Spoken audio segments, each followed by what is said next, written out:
Good morning and welcome back to the Homemade Haven.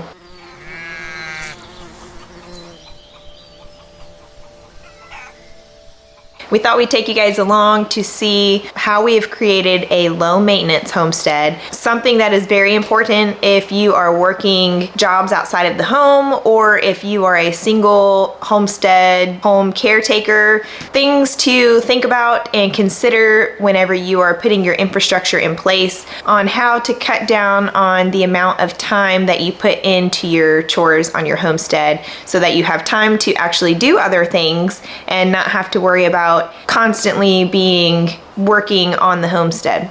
So first things first, we are going to make sure all of our feed buckets and water containers are full and ready to go, and I'll show you what that looks like. We haul everything on our side-by-side out across the homestead because we have about 3 to 4 acres that we are homesteading on, and we're kind of stretched in different directions. The side-by-side really makes things a lot easier. We can just load everything on it and kind of make our rounds. First things first, we are going to top off our smaller buckets with our feed. We have these large, like 30 or maybe 40 gallon buckets that we get our feed delivered in bulk.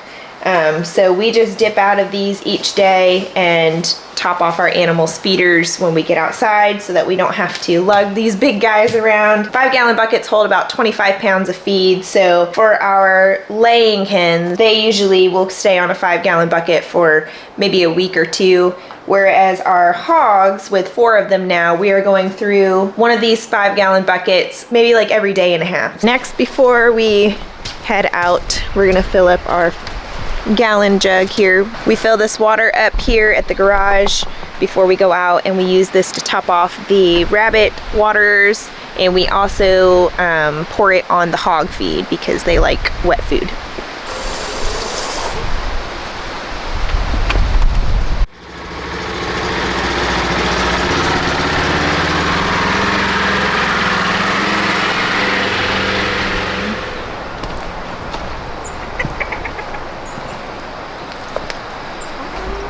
We are at our laying hens pen.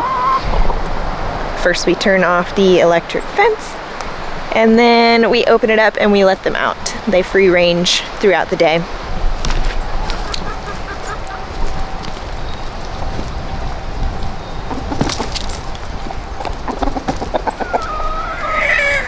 Okay, so next thing we do is we check our layers feeders and just make sure that they're topped off. We did have a bunch of rain yesterday, so the one that still has feed in it is all gummed up. So I'm gonna have to go through and kind of like break out all the gunk and make sure that they can get to some feed. These feeders are not my favorite for when it rains.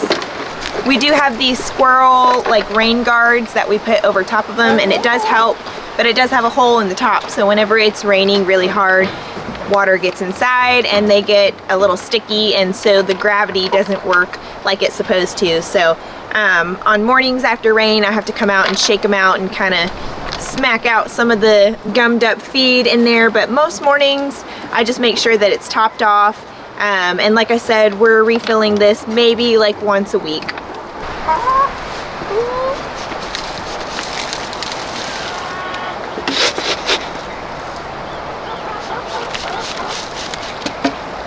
Just realized the focus on my camera was not right, so I apologize if I was blurry before. That's pretty much it for our laying hens area. We just make sure the feeders are topped off, water looks good. We are only really refilling both the water and the feeders maybe like once a week or so.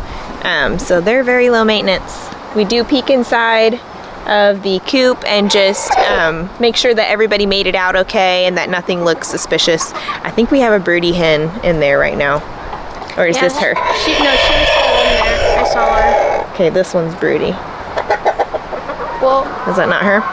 No. Let's peek inside and see if she's still in there. I saw her in there. It is that time of year. It's early spring and all the mamas are wanting to be mamas. Yeah, she's in here. Hey, you.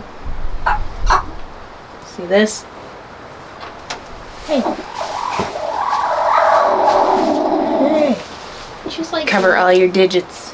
As far as maintenance for our coop, We do kind of a deep litter method, so once we notice there's a good layer of poop on the surface of the ground, we go ahead and cover it with some more wood chips or straw or whatever kind of bedding we're using. And then usually when it's about 4 to 6 inches tall, then we come in with our fork or rake and we go ahead and take everything out. We put it in a wheelbarrow and then we wheel it over to our compost pile. But that's usually maybe like once a month we do like a big clean out. This is also something that I've showed in our previous videos. We have an automatic chicken door here. It is solar powered at the top of the coop. It opens at 6:30 a.m. and closes at 8:30 p.m. So we don't have to rush out here in the morning to let them out. It opens, they come out, they're able to eat and drink until we come out here, usually after a cup of coffee, and let them out to free range for the day. All right, so inside of the chicken run area, we have just recently added our brand new rabbit hutch. And we haven't given you guys a tour of this hutch just yet. And I thought I would just kind of combine it in this video because once you see how easy it is for us to maintain our rabbits, you'll kind of get a full preview of our rabbit hutch anyways.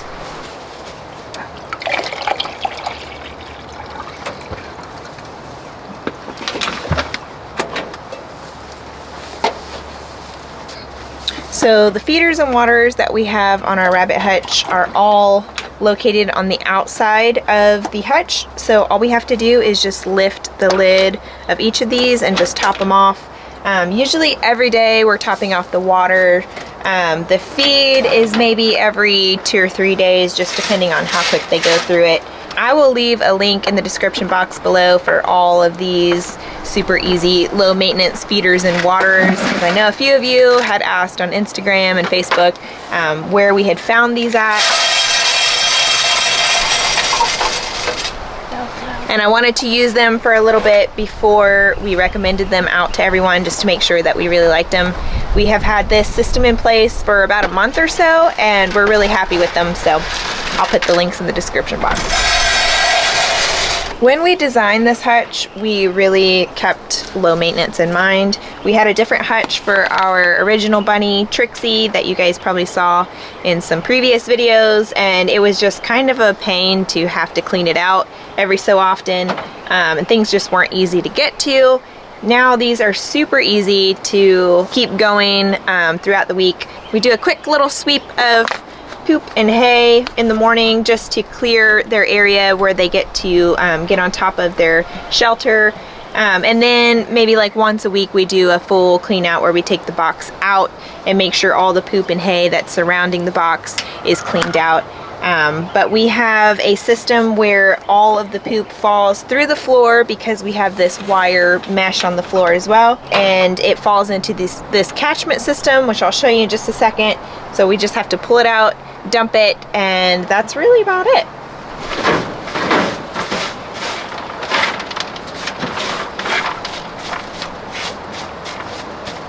And really you could just sweep it off the box onto the floor and it would fall through the floorboards, but I just kind of dump it in there because I want their living areas to be as clean as possible. We don't want them living in their own filth because that's just gross for anybody. Next, we top off their hay feeders. I usually keep our hay in a 5-gallon bucket as well, but I just picked this up yesterday, I think, and haven't had a chance to put it in there. So we like to keep everything in 5-gallon buckets, things with watertight lids, so that if we're out in the side-by-side and it starts raining on us, that our food doesn't get ruined. Thank you.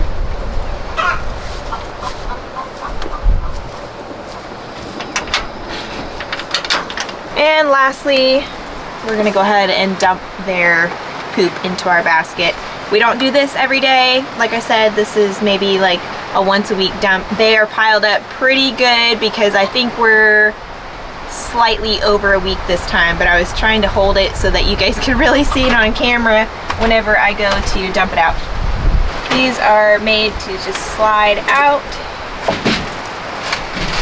Sometimes they take a little finagling.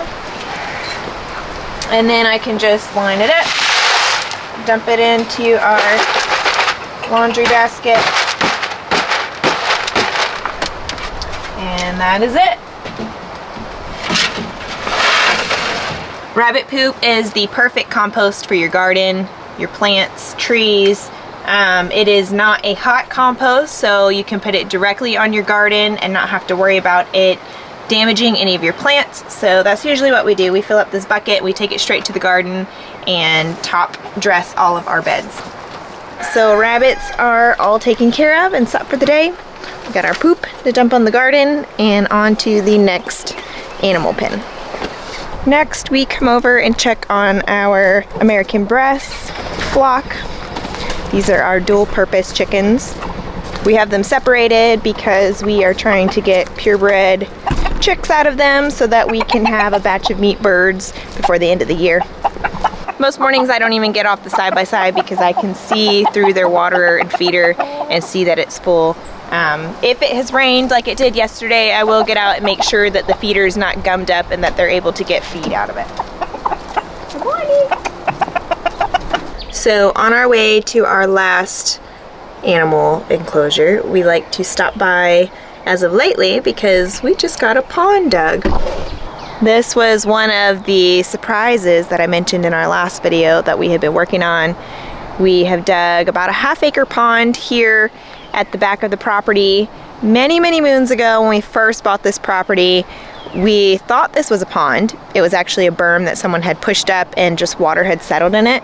We are very flat here and our water tables are very high, so any hole actually holds water. So we decided to just go ahead and make this into a pond that we can stock with fish and do some recreation kind of things on it. After 2 rains, this is what it looks like. It is full to the rim. This has been part of our morning routine on our way over to the pigs. We stop by and just kind of see how it's looking. We've noticed some turtles out here, but this is a fun addition. We're excited about it. Whoa, did you see that? 1, 2, 3, 4, 5. We are a little bit late getting out this morning to our pigs because we wanted to do this video for you guys. So they're probably gonna be a little bit mad, but our pigs are super simple. We've showed you guys their setup in multiple videos. We just dump the food, make sure they have water, and they're good to go. Watch out.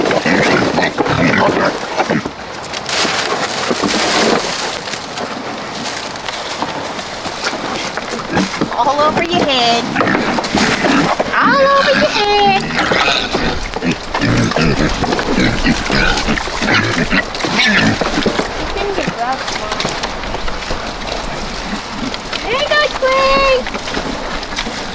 So we have their feeders to where we don't have to get in the pen with them anymore because as you can see, they are large and they get a little crazy at feeding time. And the pen is disgusting because we've had rain for 2 days. So we like to do everything from outside of the pen as much as possible. We can come right over here to their waters and just unscrew the lid, check and make sure that they're good and topped off, and we don't have to worry about that. We are refilling these these waters about once a week as well. So we come out and feed our pigs twice a day, and if we have treats or anything like that, they get those as well. But they have all of these woods to keep them entertained and fed throughout the day to help supplement their diet as well. If you guys are interested in how we move our pigs with this rotational grazing system that we've put in place, it is also very low maintenance. As I mentioned before, everything that we do here, we try to make it as hands-off as possible so that it's literally just maintenance stuff, making sure everybody's fed and watered during the day, because we have a life outside of the homestead, believe it or not. And we don't want to have to spend so much time out here unless we want to. There are things that we like to do out here and spend all day long, but we don't always have that time. That's not always the case, so we like to have it as minimal as possible. We have started planting some stuff in our raised beds, and we did just plant our orchard over here behind us.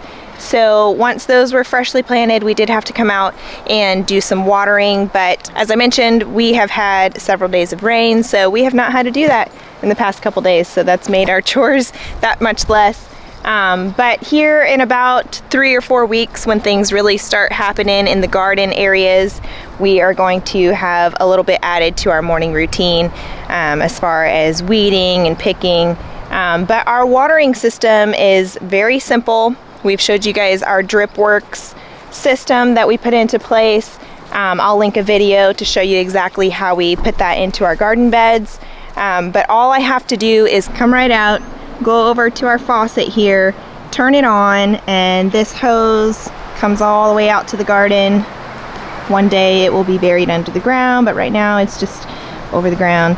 And it plugs in here to this bed and disperses water to all 14 of these raised beds. Super simple. I have a timer up at the spigot that I can just set to 30 minutes and it will water all 14 of these beds for 30 minutes exactly, then turn off, and that's it. And in the middle of the summer when it's super hot and we've had a dry spell, that makes it so nice and so convenient that we don't have to come out here with water hoses or watering cans, and it waters directly at the root. Which is really where your plants need it. It helps to prevent diseases and all that kinds of things. So we really love our Dripworks system. I will put a link to that in the description box below too if you guys are interested in checking out what they have to offer. But for this morning, that is really it for our low maintenance morning chore routine. Of course we have to feed the dogs inside and the cat inside, but I'm not going to show you that because who doesn't know how to feed a dog and cat?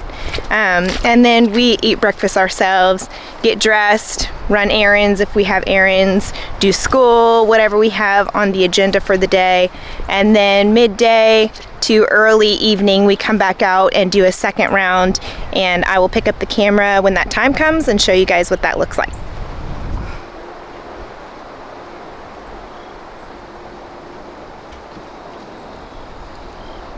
It is about 6 o'clock in the evening and I have come out to do our nighttime chores, which is to double check the animals, make sure everybody's good and fed and watered.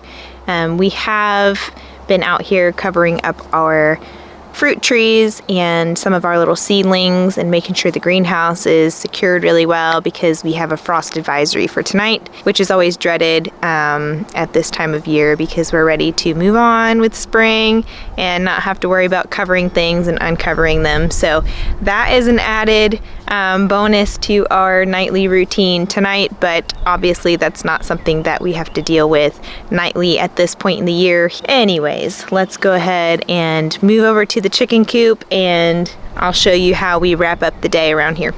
I'm just going to check and make sure that the feeders are plenty topped off, that they're still able to get food, nothing's gunked up. I might give them a shake, make sure all the food can come down through the holes.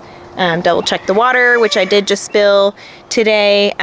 So that's really it. And then I'm going to go inside and collect eggs. I did pull our broody hen out earlier to let her get some food and water because if you've ever had a broody hen, then you know that they will sit and starve themselves. I mean, they obviously know that they've got to eat and drink to survive, but we do like to pull ours out every so often and let them get some food and water.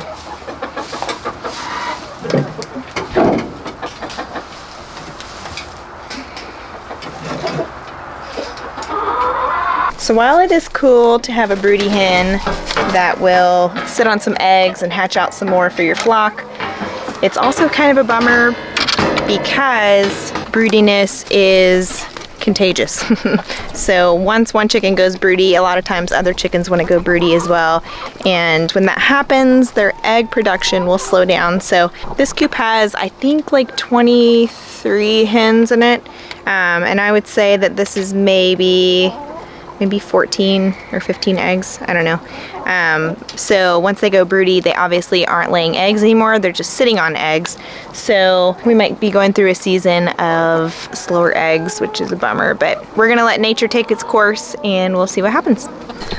Because we just topped off all the feed and water and hay for our rabbits this morning, I don't expect that we'll need to really do anything for them this afternoon, but I do like to just lay eyes on everything because you never know if one of your waterers is faulty and if it's leaking out, and you definitely don't want them to go without water and become dehydrated or anything like that. So I just come over here and it looks like everybody's good, all the hay is topped off, waters look good, still plenty of food, so these rabbits are good until the morning. Now because it is already 6 o'clock and I'm already out here and don't really want to have to come out after dinner to close the chickens up later, which I do sometimes. I'll let them stay out until a little bit later. It looks like most of the chickens are in already, maybe 2 or 3 that are out. So we like to bring a little bird seed or chicken treat or snack. We like to use Grubterra's black soldier fly larvae. These birds respond really well to shaking a bag or a cup. They'll come from miles away, and I can go ahead and get them inside the fence and close it up so that I don't have to come back out later.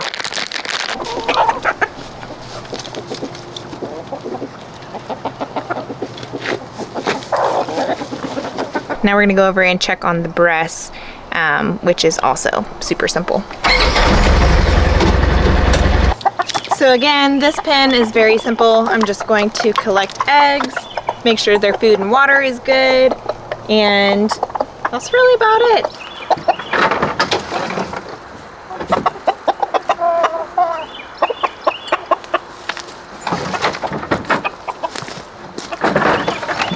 Look at this little tiny egg.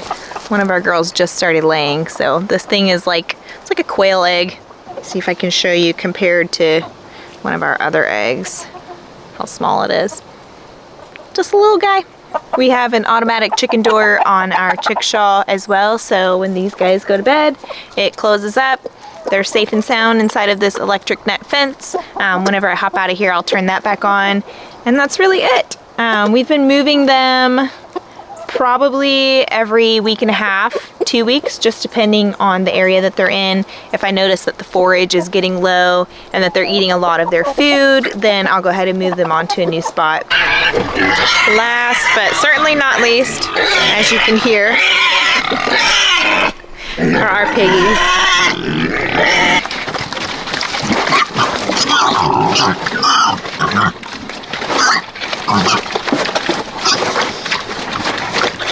I almost feel like this video is kind of silly, just showing you guys like how little I do on the homestead on a normal day. But I think it is important to share because so many people get so discouraged about the amount of time and effort that they think go into homesteading and farming and that kind of thing. There are methods that you could do that would definitely take more time and energy during the day, probably cost a little bit less. I will say that some of the infrastructure that we have costs a little bit more up front, but honestly it was worth the investment because I can come out every day in less than an hour between the morning and the evening chores. All of our animals are fed and watered and taken care of. Now, of course, like I said, whenever the summertime rolls around, the garden chores are going to require a little bit more. The frost does add a little bit extra work, but on a normal day, it's really quite simple, and I feel like anybody can do it. So I wanted to show this to encourage you guys that it's possible. You can do this and still work a 9-to-5 job, no problem. One last look at the pond for the day, and look who's home. Oh, hello. So for today's video, that pretty much wraps it up. I just wanted to give you guys a quick view at our low maintenance homestead, the things that we have implemented to make our morning and evening chores very simplistic and very expedited. So we don't spend a ton of time out here. We like it that way for us, and also whenever we leave town, we like it easy for our house sitters, farm sitters that come and stay, to where all they have to do is worry about making sure the animals are fed and watered and the garden has plenty of water if it needs it. But super simple. Thank you so much for joining me on this video. I hope that you guys liked it. If so, give us a thumbs up, subscribe to the channel if you haven't already, and we will see you guys on the next one. Bye.